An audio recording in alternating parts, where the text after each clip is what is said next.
코로나가 끝나면서 달라진 것들이 많이 있죠.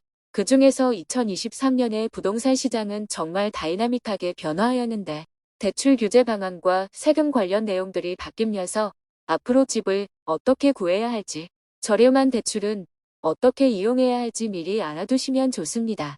2024년에는 연 1.5에서 3.3% 정도의 저금리 대출이 도입되고 증여세도 4년간 최대 3억 원까지 공제받을 수 있는 소식을 알려드릴게요. 2024년에 달라지는 다양한 제도들을 기억해 두셨다가 모든 혜택 이용하시기 바랍니다. 그 전에 구독과 좋아요 눌러주세요. 안녕하세요. 복지 김여사입니다. 오늘은 2024년에 달라지는 부동산 제도들을 소개해 드리는데요. 꼭 주택을 구입하지 않아도 혜택받을 수 있는 국가적인 복지 정책들도 포함되어 있으니 미리 알아두시고 도움받으셨으면 좋겠습니다.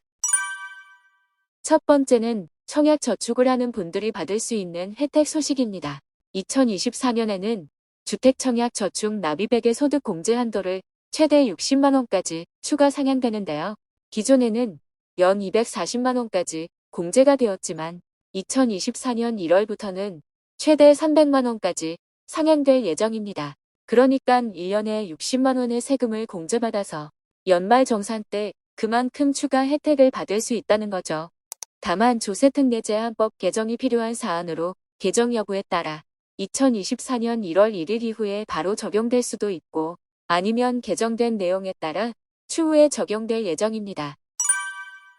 두 번째는 청년, 우대형 주택청약저축의 비과세 적용 기한이 연장되는 소식입니다. 연 3.3%의 우대 금리를 적용하는 청년 우대형 청약통장을 이용하는 분들은 비과세 혜택 기간이 2년 더 연장됩니다.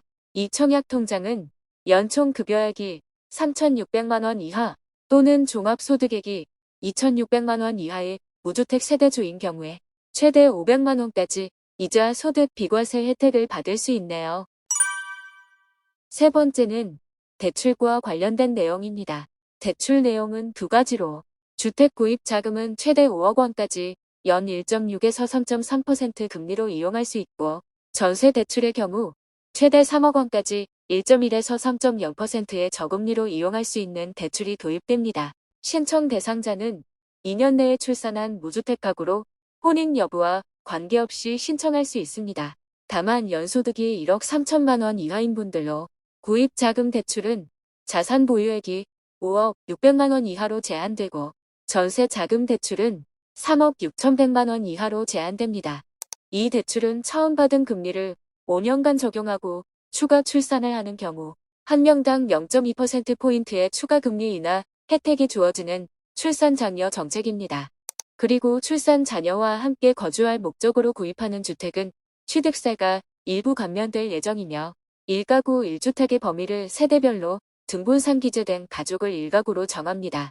해당 가구는 취득세 공제는 최대 500만 원 한도 내에서 100% 감면받을 수 있어서 이때 주택을 구매했다면 최대 500만 원의 혜택을 볼 수 있겠네요. 네 번째는 증여세를 최대 3억 원까지 면제받을 수 있는 증여 재산공제 도입 소식입니다. 결혼을 할 때 결혼 자금을 부부가 스스로 해결하기도 하지만 신혼부부가 결혼을 하기 전후로 부모님에게 다양한 지원을 받기도 합니다. 하지만 부모님의 지원은 증여로 볼 수 있어서 나중에 세금을 내야 하는 등 문제가 생길 수 있죠. 그래서 정부에서는 신혼부부에게 부모님이 결혼 자금을 증여할 경우 부담을 줄이기 위해 10년간 최대 5천만 원까지 공제받을 수 있었습니다. 하지만 2024년 1월 1일부터는 증여세 부담 없이 최대 3억 원까지 받을 수 있게 됩니다.